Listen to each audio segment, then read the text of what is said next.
Constitution Day speech.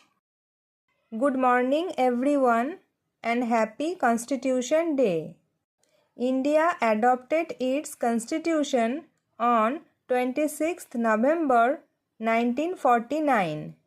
It came into force on 26th January 1950. Some important facts about our constitution are: it is the longest written constitution in the world. It took 2 years, 11 months and 18 days to complete.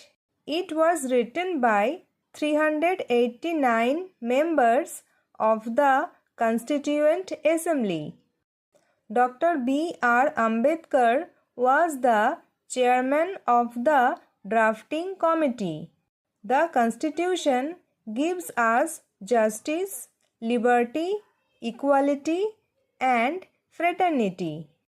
It also gives us fundamental rights like education, freedom of speech, and equal opportunity.